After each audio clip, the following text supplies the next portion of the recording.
All right, Jeff, let's talk some women's soccer, some equal rights, equal pay. Susie Petruccelli, author of Raised a Warrior, former captain of the Harvard women's soccer team. I believe it says producer now. Don't worry, we'll ask you about the film later. It is so good to get you back on the show for a few minutes. How are you today? I'm good. Thanks, guys, for having me back. So, Susie, before we get to the important issues, I got a question for you. Michaela Tell Moore. me. Did you watch the U.S. women's national game last week? I didn't. Okay, so Michaela Moore, a player for New Zealand, scored Oh, three the New Zealand goals. game. Yeah, Yes, yeah. Right. Yeah, I saw she had an own goal. three of them. How does that happen? Yeah, nerves. Nerves. Have you ever Yeah. had that happen before where you've been in a game where somebody has scored an own goal and or you yourself have done it where you have to be there to comfort somebody when it happens? I mean, it's sports, right? Like we've all been there. I mean, I have. I remember my sister at Harvard on a breakaway because my sister played with me, right? She was a striker, and I remember watching her go downfield on a breakaway and totally missing and choking. Like we've all been there. I've had own goals. I think if anybody says they haven't had an own goal, they're fibbing. I mean, it's sports, right? We choke once in a while. Right, but in your case, you could actually blame your sister. Ha. But she could blame me. Yeah. This is true. You could all blame each other. All right. So we'll get to the more important stuff. There was what seems like a big victory for women in their fight for equal pay, the U.S. women's national team. Can you bring our listeners up to speed on a little bit of the background of where we were and what happened this week? And then we'll talk about what the impact of what it means. Yeah. So this has been something that the U.S. Women's National Team has been working on for 40 years. I mean, it goes back all the way to like the early 80s when the team was just getting started. And at that point, it was Mia Hamm, Julie Foudy, Michelle Akers, and they were thinking about it more in terms of equity. Like they were just trying to get U.S. Soccer to give them a per diem. They were just trying to get U.S. Soccer to basically provide equity, like provide them what they needed to play and provided what they needed to be year-round professional athletes. And obviously now in the last like 10 years or so, the team, it's they've the team progressively with all these CBAs and negotiations has worked their way up to the point where they were actually fighting for equal pay. Which is great. I mean, it's amazing. The progress, it's been slow. The team and everyone involved will say that the progress has been slow, but I mean, we're there now, right? They settled and they're going to get equal pay going forward, and the men's team has been an amazing ally for them now, and I think the men's team also has realized that it's a win-win for them, right? I mean, if the women's team starts making more money, for instance, and let's say FIFA starts equalizing pay money, and our women's team is the best in the world, is going to continue to win and bring in more money. Those bonuses go to the men's team as well. So I think everyone's realizing that we're all on the same team, and it's more money for either the men's or the women's team is more money for everyone. Yeah, this is progress. This is big progress, but we can't lose sight of the fact that the progress came with a fight. Uh, Why did the U.S. Soccer Federation fight this so hard? you know, they spent $9 million, right? That they Just could in the have last paid the women's that they athletes, could have frankly. paid the women. Yeah, $9 million. They were lobbying in D.C. They were paying money for Washington D.C. lobbyists to lobby against the women.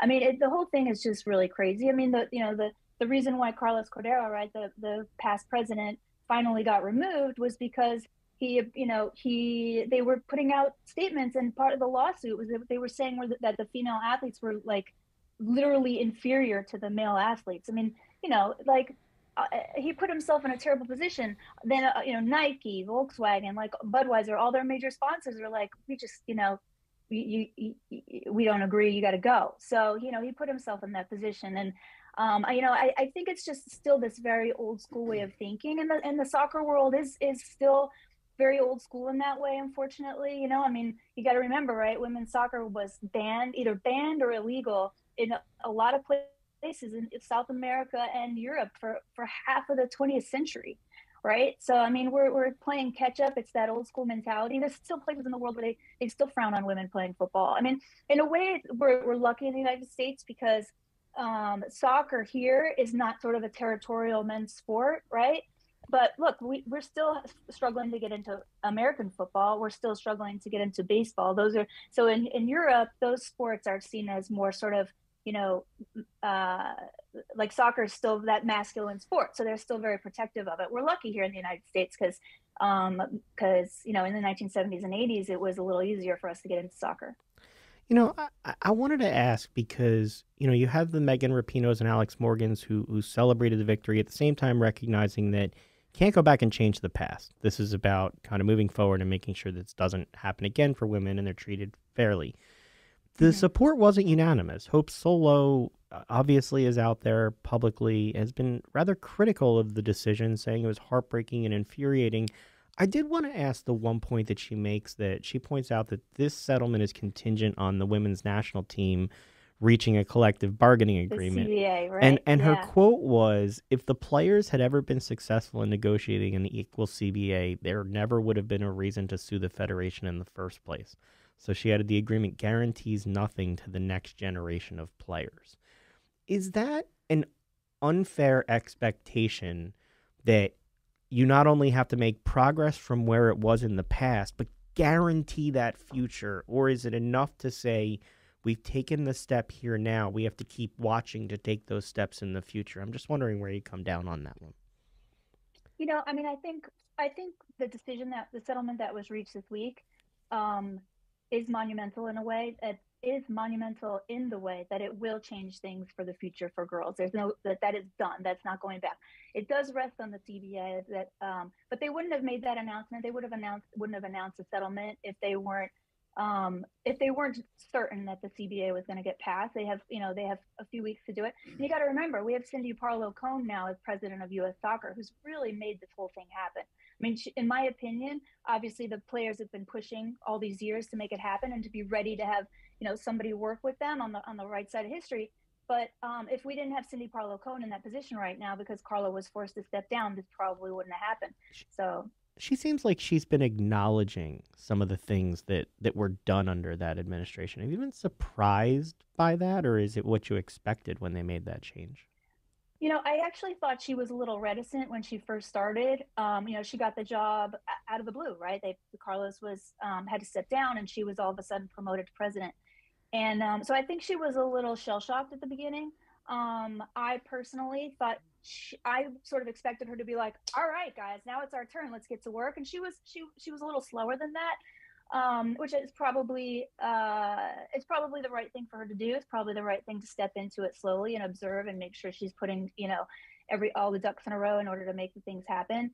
But you got to remember, she was on the team in '99. Like, she's been there. Like, she knows what they went through, and she's been part of all these negotiations going back to the '90s.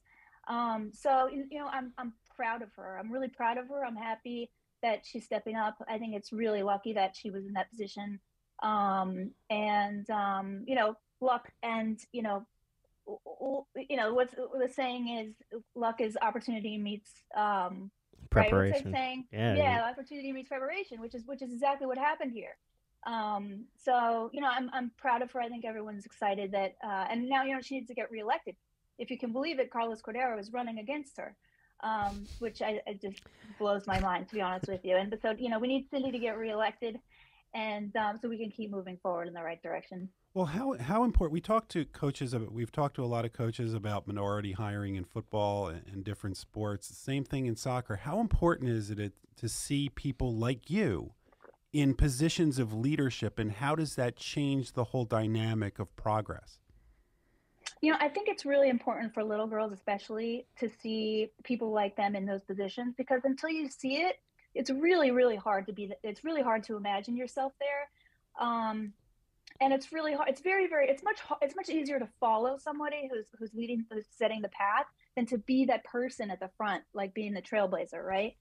But we were lucky we had those trailblazers.